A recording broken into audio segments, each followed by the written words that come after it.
Hello and welcome to day 3 of our 5-day Start My Design Biz on the Side challenge. Today is all about research and implementation, and there are basically two components to this. The first one is to go back to day number 1 and day number 2 homework and really go through them, because we really need to make sure that we have those answers down before we can actually go ahead and proceed to day number 4 and 5. And that's really going to also help you put things into action. So if you're watching this video, if you're here on day 3 with me, pause this, go back to day number 1 and 2, tweak things, add on to things, or if you haven't really had the chance to complete them yet, make sure to do so.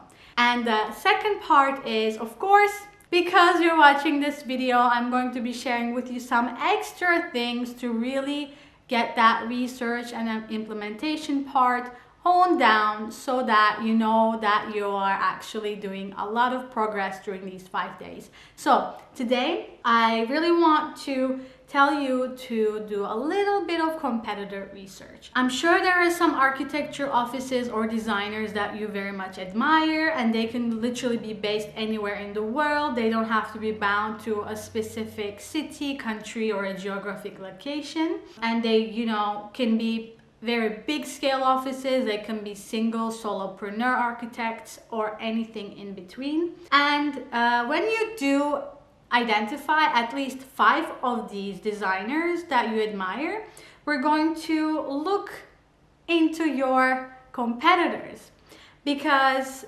this is so important to take a look at when you are creating something unique that's authentic to you. So what we spoke about yesterday, all about unique designer identity, but what's gonna make you unique is only going to be defined by doing some research on your competitors, so you know what is it that they stand for, what is it that their branding looks like, so that you can position yourself in a different manner. And when you study and dive deep into these designers, you're going to get a clear idea of some things that they do well, some things they do less well, and how you can do things differently and hopefully a lot better. Ask yourself some questions. Again, a lot of this will be in the homework attachment for day number 3 as well, for anybody who wants to take a deep dive already.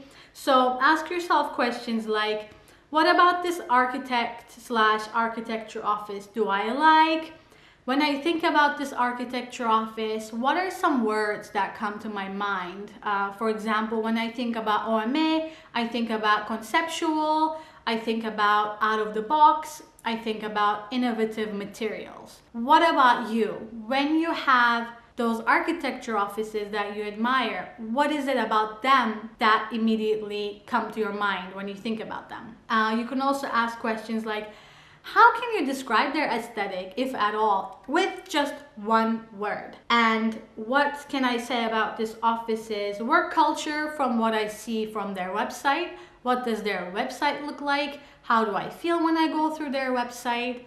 And most of the time on these websites, you can find vision and mission statements. So have a look through those. What do those look like, if at all? And then ask yourself, is this office and their approach, or the way I perceive it, a little bit outdated? If so, why? And how do you want to be differentiated when compared to these offices, especially if you see them as your direct competitors? I'm not saying immediately right now. Remember, we're always projecting towards the future. So remember, on day 1, your future vision for yourself and for your design practice 5 years from now, this is what we're focusing towards. So if these people are your competitors, study them inside out. Look at these questions in the document that is attached to this video above in the description. So make sure to go there after you're done watching this. And then on this note, another tip, again, very much relating to the researching your competitors that I want to mention here, is researching their past. Wow, this is a very, very simple thing, and if you do this, you're going to be actually creating a very successful future for yourself. Guys and girls, Success leaves clues. So when you take that specific office and that specific founder and study their past, in other words, what kind of stuff did they study? Where did they have work experience? How long did they have work experience?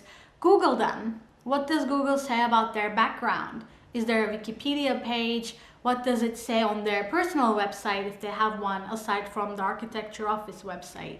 What kind of awards have they won? Why did they won them? And when did they win them? So when you do this simple background check, you're going to be able to see the kind of timeline that they follow that allowed them to get to this point where we now speak about them so profoundly, right? Success leaves clues. Now, not to say that everybody's design journey looks exactly the same. So I'm not saying study Rem Koolhaas, study his background, and just see how he has done everything and immediately follow exactly what he has done. I'm not saying that.